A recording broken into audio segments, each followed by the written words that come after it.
Are you struggling with just being dependent on your phone and being in front of the screen all the time and just feeling like you're dependent or even addicted to just being in front of your computer or on your phone and checking it every 2 seconds, and you're having a hard time feeling present? And maybe some of the negative effects are high stress, high anxiety, feeling disconnected from your relationships, feeling depressed, or just feeling bored. You don't feel like you're inspired to try something new or to create or to explore this beautiful world we live in. This is a struggle that so many, and something I've experienced a lot over the past 5 to 10 years, especially with the remote working and especially with how much of our work and life is being used with technology. To add on top of that, with the global pandemic, we were all on our computers and in front of our screens 24/7. That was the only way to connect. So how do we combat this? In this video, I'm going to teach you one of the most important things you need to remove from your phone right now to help create healthy boundaries with technology. So awesome. Let's jump right into it. First of all, before we jump into it, if you enjoy my content, if you are interested in remote working, having a remote first organization, interested in creating healthy boundaries with technology, that way you can thrive and reduce stress and anxiety and boredom, follow my channel. I put out 3 new videos every week on these subjects. So great, let's jump right into the content here. What you need to remove from your phone right now, number 1, all social media apps. This might sound extreme, this might sound crazy in some ways, but hear me out for a second. Social media, on average, people spend at least over an hour every day on between Facebook and Instagram, not in addition to LinkedIn, Twitter, Snapchat, TikTok. There's so many social media platforms out there. And honestly, if you do the research, if you dive deep into just a little bit of how addictive these platforms are and how they literally are a slot machine, how everything is designed to grab your attention as long as possible without any consideration for the rest of your life. And so honestly, social media has a ton of advantage to it, right? I'm not advocating for eliminating social media. I'm just advocating for eliminating it off of your phone. And the main reason there's a couple reasons for this. Number 1 is it's extremely addictive, and the tendency just to, when you're bored or you have nothing else to do, you want to just jump on social media and start scrolling. A poor use of time most of the time, because there's a lot of other things you could be doing, whether it's spending time with people, whether it's creating something new. Boredom is actually a good thing. It inspires us to try new things. It inspires us to push ourselves into new areas. And if we're just filling the voids with social media, that can be a negative aspect.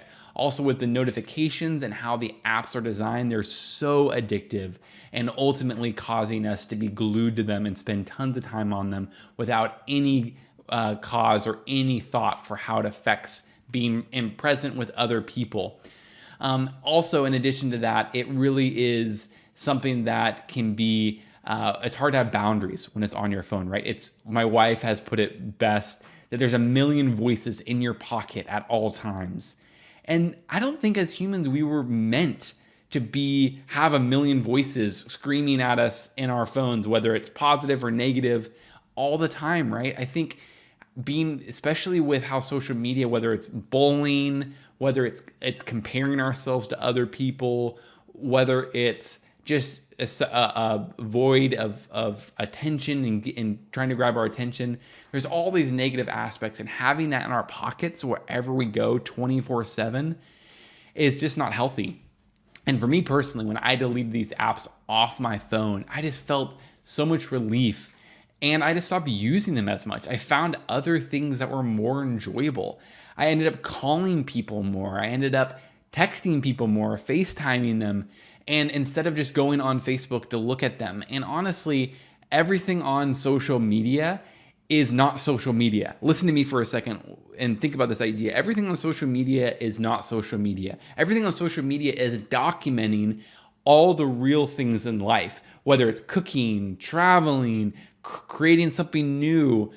That's not necessarily bad per se, because social media can spark ideas, it can help us learn new things, but by definition, if we're documenting other things and that's what's good, all those other things are better than social media. So when I deleted them off my phone, I just found that I spent more time doing all those other things, whether it's cooking, spending time with people, traveling, exercising, being in nature, crafting, whatever it may be. I found myself doing all those things more because I wasn't on social media watching other people do those things more, right? And then also the allure that social media that it connects people. Honestly, videos and photos and text are just a fraction of what it really means to connect with somebody. And connecting with somebody in person or even over the phone or over video conference is exponentially better than seeing any picture or video of them on social media. So not that it's bad, not that social media doesn't have its place, but the amount of consumption, how much we use it, for me personally, it just had so many detrimental effects. I was bored, I was anxious, I felt discontented because I was comparing myself to everyone, and removing those apps off my phone in particular was just a huge benefit. And I can still go on my computer and look at them, right? But having those in my pocket 24/7, wherever I went, was just too big of a temptation. And how they designed those apps to be so addictive and create our brains to have a dopamine release whenever we get a like or whenever somebody tags us. Do a little bit of research and you'll see how crazy and how much billions of dollars goes into getting you, it's called the attention economy, goes into getting you to be glued to your phone 24/7.